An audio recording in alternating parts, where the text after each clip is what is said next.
7. Division et révélation. Ce que Dieu désire, ce n'est pas seulement de briser l'homme extérieur, mais aussi de le dégager pour qu'il ne soit plus enchevêtré dans les activités de l'homme intérieur. Disons plus simplement, Dieu tient à ce que l'âme et l'esprit soient séparés. Un esprit pollué. Comme il est rare aujourd'hui de trouver un esprit pur, habituellement, chaque fois que notre esprit manifeste son activité, notre âme fait de même. Ils sont mêlés. Aussi, pour agir, Dieu veut-il avant tout un esprit pur et non pas un esprit puissant. Ceux qui négligent ce point verront leurs œuvres détruites par manque de pureté, même si elle est accomplie avec puissance. Peut-être possèdent-ils vraiment la puissance de Dieu. Cependant, à cause du mélange dans leur esprit, elles détruisent ce qu'ils bâtissent. Essayons de comprendre pourquoi il en est ainsi. Tant qu'ils sont bénéfices de la puissance de Dieu, certains frères peuvent s'imaginer que Dieu va tenir compte de leurs aptitudes naturelles sans en oublier aucune. Mais pas du tout. Plus nous connaissons Dieu, plus aussi nous connaissons et plus nous aimons la pureté de l'esprit, une pureté qui ne permet aucun mélange entre l'intérieur et l'extérieur. Tant que l'homme extérieur n'a pas été brisé, nul ne peut espérer que la puissance jaillissant de son être intime soit pure. Une puissance spirituelle qui se trouve polluée au moment où elle se manifeste constitue un péché devant Dieu, même si les résultats paraissent bons. Bon nombre de jeunes frères qui savent bien que l'Évangile est la puissance de Dieu introduisent encore dans leur prédication leur propre artifice, leurs bons mots et leurs sentiments personnels. Et les auditeurs entrent en contact avec l'homme en même temps qu'avec la puissance de Dieu. Bien qu'ils n'y soient peut-être pas sensibles eux-mêmes, d'autres qui ont l'esprit pur décèlent instantanément de telles impuretés.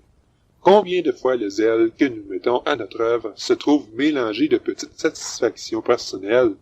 Nous faisons la volonté de Dieu parce qu'elle se trouve coïncider avec la nôtre. Et en prenant fermement position pour Dieu, nous ne faisons qu'exprimer notre forte personnalité.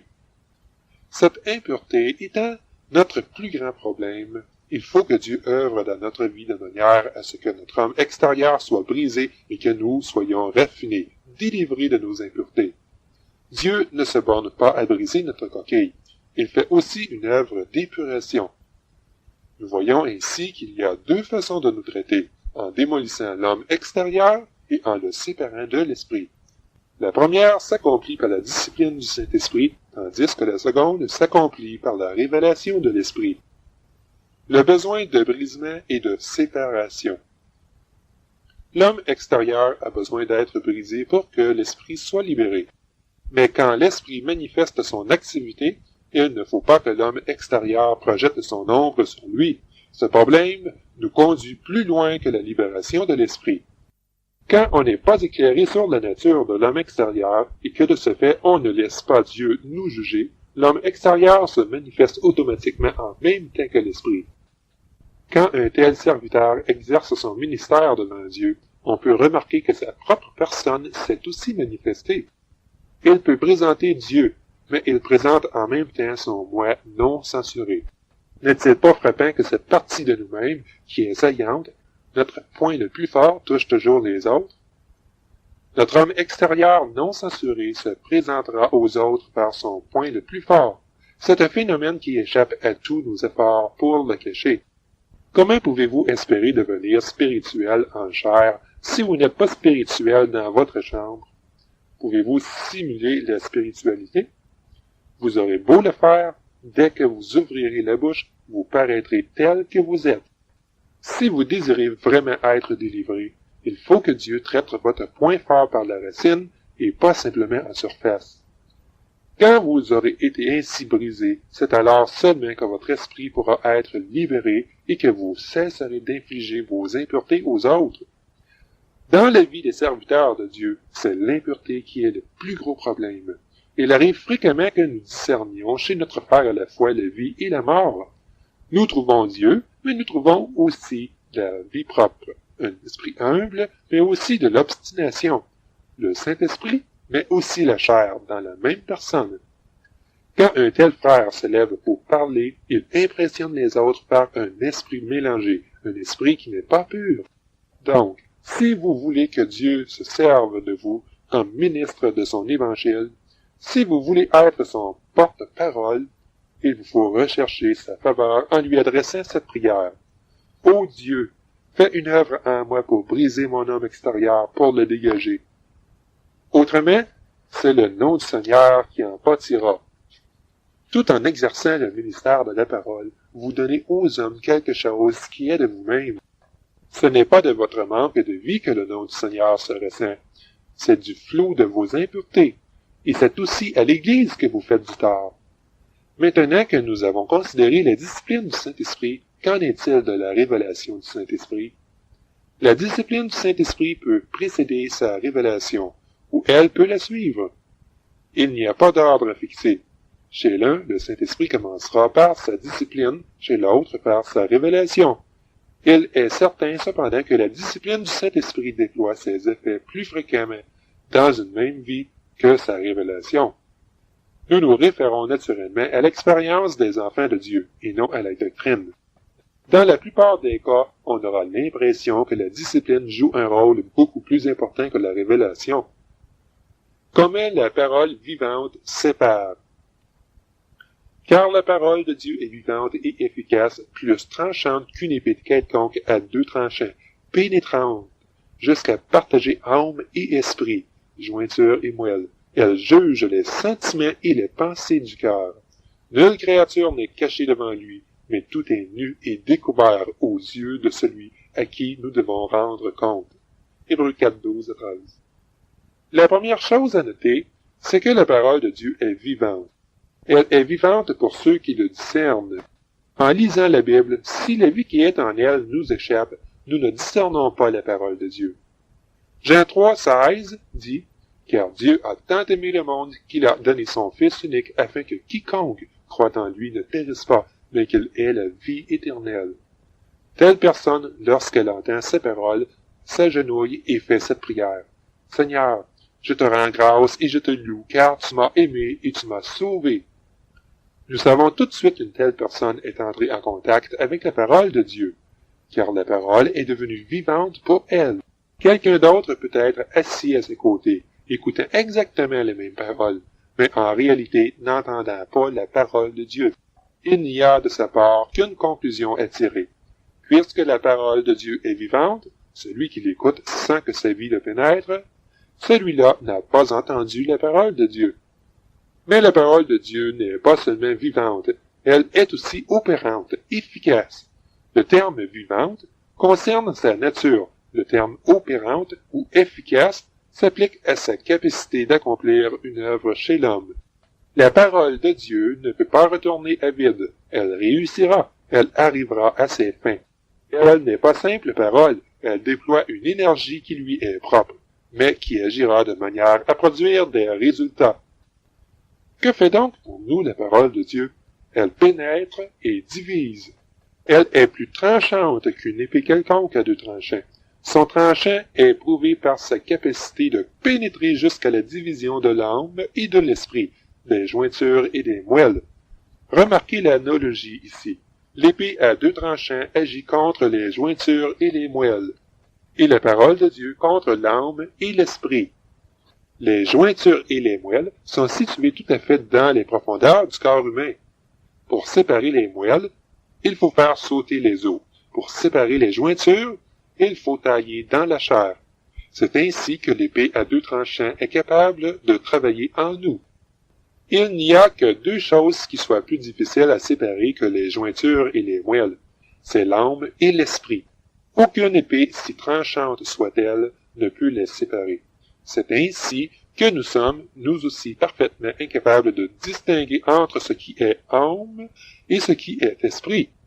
Mais l'Écriture nous fait savoir comment la parole vivante peut exécuter cette œuvre, car elle est plus tranchante qu'une épée quelconque à deux tranchants. La parole de Dieu est vivante, efficace et capable de pénétrer et de diviser. C'est l'âme et l'esprit de l'homme qui sont ainsi pénétrés et séparés. Quelqu'un posera peut-être cette question. Je ne vois pas que la parole de Dieu ait effectué quoi que ce soit de spécial en moi.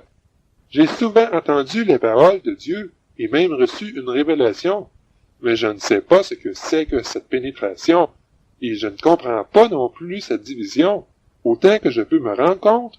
Ces deux processus me sont tout à fait étrangers. Quelle réponse la Bible nous donne-t-elle à cette question? Elle dit pénétrante jusqu'à partager âme et esprit, jointure et moelle. Mais elle continue comme suit. Elle juge les sentiments et les pensées du cœur. Les pensées se rapportent aux délibérations de notre cœur, et les intentions se rapportent au mobile qui nous inspire. Ainsi, la parole de Dieu est capable de discerner à la fois ce que nous pensons et ce qui motive cette pensée. Très souvent, nous pouvons facilement identifier ce qui provient de l'homme extérieur. Nous confessons parfois même à la légère. Cela, c'était de l'âme, car cela venait de mon moi. Mais ce que nous ne voyons pas réellement, c'est ce qu'est l'âme elle-même, ce qu'est le moi. Puis, un jour, Dieu vient à nous dans sa miséricorde. Sa lumière brille sur nous et sa voix nous fait entendre cette annonce sévère et solennelle. Ce à quoi tu fais souvent allusion comme étant ton moi est bien ton moi. Tu as parlé de la chair avec légèreté, superficiellement. Il faut que tu vois quelle haine Dieu lui vaut. Il ne permettra pas que les choses continuent ainsi. Avant que nos yeux ne s'ouvrent, nous avons pu parler en plaisantant de la chair. Mais quand la lumière est tombée sur nous, nous confessons. Ah, c'est donc cela. C'est donc de cela que je parlais. Ainsi, nous expérimentons plus qu'une séparation simplement théorique. C'est la parole de Dieu qui vient sur nous pour nous faire constater ce que nous concevons dans notre cœur, de quoi nous nous préoccupons. Nous recevons une double illumination. Comment nos pensées ont leur origine dans la chair et comment nos intentions sont entièrement égocentriques. Pour illustrer la chose, examinons le cas de deux inconvertis. L'un sait qu'il est pécheur. Il a assisté à bien des réunions et a entendu bien des messages sur le péché. La prédication claire de la vérité l'a amené à se regarder comme pécheur. Mais quand il y fait allusion, il peut présenter la chose en rien, comme si en réalité elle n'avait pas grande importance. Un autre entend les mêmes messages et la lumière de Dieu brille sur lui. L'Esprit de Dieu le convainc avec une telle force qu'il tombe prosterné dans la poussière et fait cette prière. « Oh, c'est cela que je suis, un pécheur! » Il n'a pas seulement appris par la parole de Dieu qu'il était pécheur, il a aussi vu que c'était là son véritable état. Il se condamne lui-même, il est frappé, il est par terre. Ainsi éclairé, il est capable de confesser son péché et de recevoir le salut du Seigneur. Ce péché qu'il a vu, il n'en parlera plus jamais légèrement ou en plaisantant. Mais le premier qui peut se décrire lui-même en plaisantant comme un pécheur n'a pas vu et par conséquent n'est pas sauvé. Vous savez maintenant que votre homme extérieur est pour Dieu un sérieux obstacle et doit être brisé par lui. Comment réagissez-vous à ce message? Si vous pouvez vous mettre à en parler librement et facilement, il ne vous a certainement pas touché. Si d'autre part vous avez été éclairé par lui, vous direz alors, « Oh, Seigneur, aujourd'hui je commence à me connaître. Jusqu'ici je n'avais pas reconnu mon homme extérieur. » Ainsi enveloppé de la lumière de Dieu qui révèle votre homme extérieur, vous tombez à terre, incapable de rester debout. Vous voyez maintenant, comme dans un éclair, ce que vous êtes vraiment. Vous avez dit naguère que vous aimiez le Seigneur, mais sous la lumière de Dieu vous constatez que ce n'est pas le cas, c'est en réalité vous-même que vous aimez. Cette lumière opère une séparation en vous.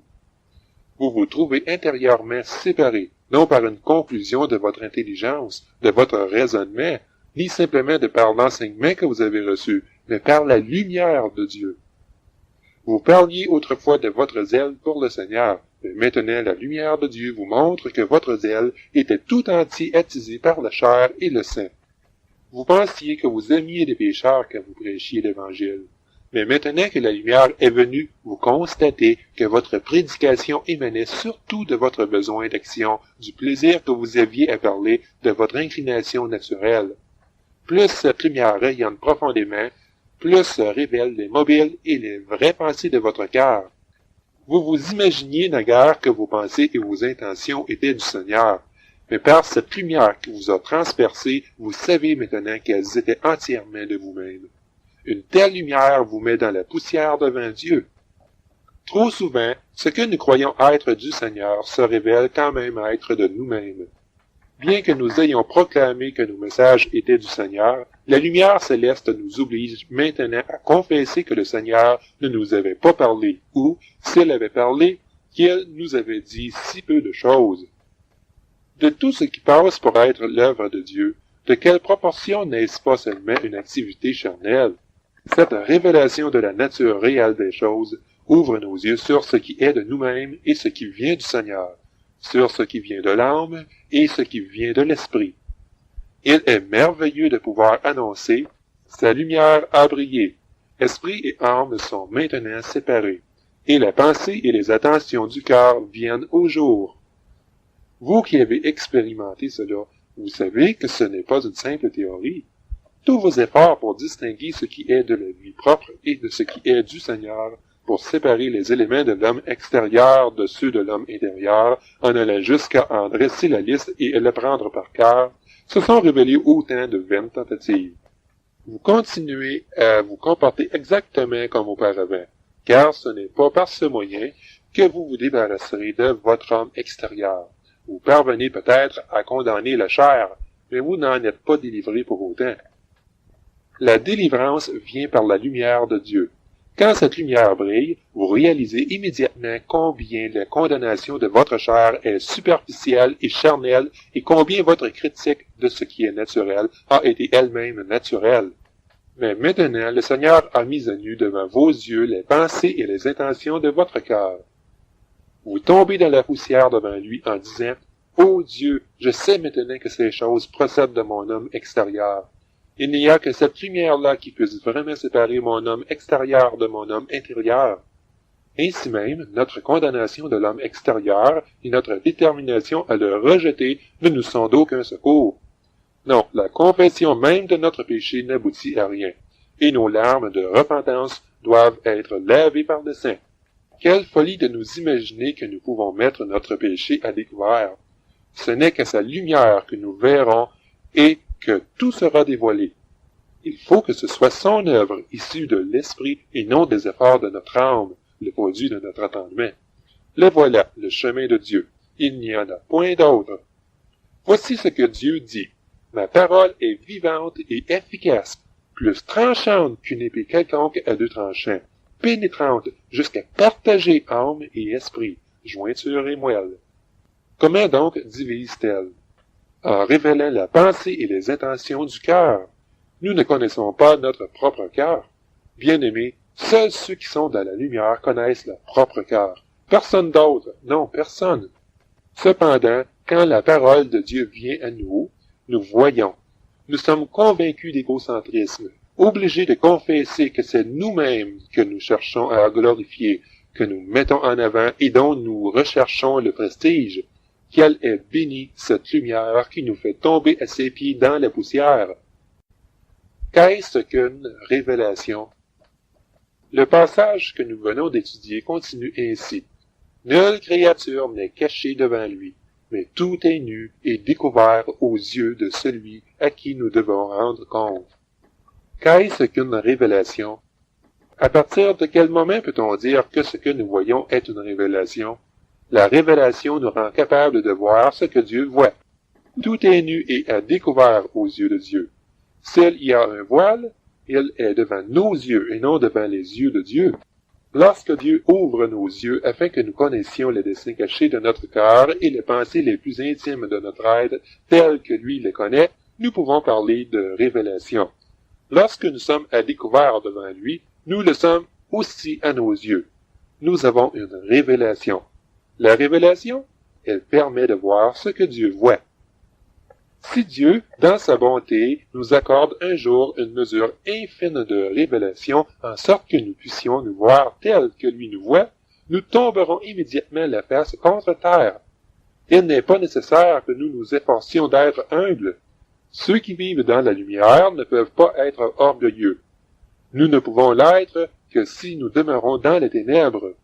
Loin de la lumière de Dieu, les hommes peuvent être arrogants et hautains, mais placés dans la lumière qu'apporte la révélation, ils ne peuvent que se courber devant lui. À mesure que vous avancez avec moi dans cet exposé, il y a une chose qui devient de plus en plus évidente, c'est qu'il est extrêmement difficile d'expliquer cette séparation entre le naturel et le spirituel, entre l'extérieur et l'intérieur. Le problème n'est résolu que lorsqu'intervient la révélation. Quand vous êtes capable de discerner les pensées et les intentions de votre cœur, vous pouvez être sûr que votre âme et votre esprit ont été séparés.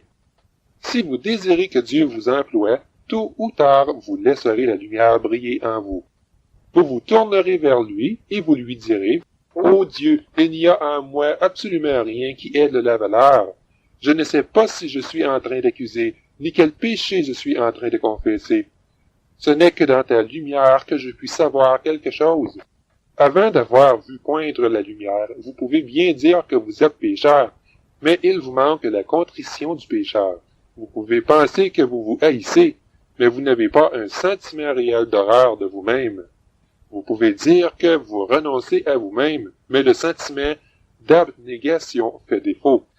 Une fois que la lumière est là, la croûte superficielle est arrachée, et ce qui est réel, l'original se trouve révélé. Quelle découverte quand je m'aperçois que je n'aime que moi-même, de constater que j'ai été séduit, que j'ai trompé le Seigneur, de voir que je ne l'aime pas. Cette lumière vous fait voir ce que vous êtes et quelle vie vous avez menée. Désormais, vous aurez la connaissance intérieure de ce qui appartient au moi. Sans ce jugement prononcé par la lumière, vous ne pouvez pas même réaliser une imitation. Mais maintenant que la lumière vous a jugé, esprit et âme sont séparés. L'imitation est impensable. Ce que le Seigneur fait, c'est d'aller jusqu'à notre âme intérieure, en transperçant d'une lumière révélatrice tout ce qu'il trouve sur son chemin. La chose peut se produire alors que nous sommes en train d'écouter un message, ou que nous prions dans la solitude, ou quand la communion fraternelle nous réunit à quelqu'un, ou même quand nous marchons sur la route. Cette lumière incomparable nous permet de mesurer ce qui appartient à nous-mêmes. Elle nous révèle que, pour ainsi dire, rien de tout ce que nous accomplissons ne vient du Seigneur, et que conversation, activités, travaux de toutes sortes, zèle, prédication, solidarité, tous les secteurs de l'existence sont saturés par notre vie naturelle. Cependant, une fois que notre moi caché est amené au jour, la condamnation de notre homme extérieur est spontanée. Et par la suite, chaque fois qu'il fera mine de s'exprimer, nous en serons affligés et le jugerons sans pitié. Ce n'est qu'après une telle illumination que nous sommes à même de séparer l'esprit et l'âme. Nous vivrons désormais devant le Seigneur avec un esprit libéré. Il sera pur désormais et ne résistera pas au Seigneur. Ainsi, la division de l'âme et de l'esprit est une affaire d'illumination. J'entends par là que nous devenons capables de voir comme Dieu voit. Et que voit-il? Il voit ce que nous ne voyons pas. Nous sommes aveugles sur nous-mêmes, nous imaginons que quelque chose vient de Dieu, alors qu'il n'en est rien. Ce que nous considérions comme bien, nous le condamnons à la lumière. Ce que nous regardions comme juste, maintenant nous le rejetons. Ce qui passait à nos yeux pour spirituel, nous le reconnaissons maintenant comme psychique. Et ce que nous pensions être de Dieu, nous savons maintenant que c'était de nous-mêmes. Nous confessons, Seigneur, maintenant j'en viens à me connaître. Ces 20 ou 30 dernières années, j'ai été aveugle et je m'en suis pas rendu compte. Je n'ai pas vu comme toi tu as vu. Voir de cette façon vous délivre du poids mortel de la vie propre. Voir, c'est le traitement que Dieu nous fait subir. La parole de Dieu est efficace, car elle nous procure la lumière nécessaire au rejet de l'homme extérieur.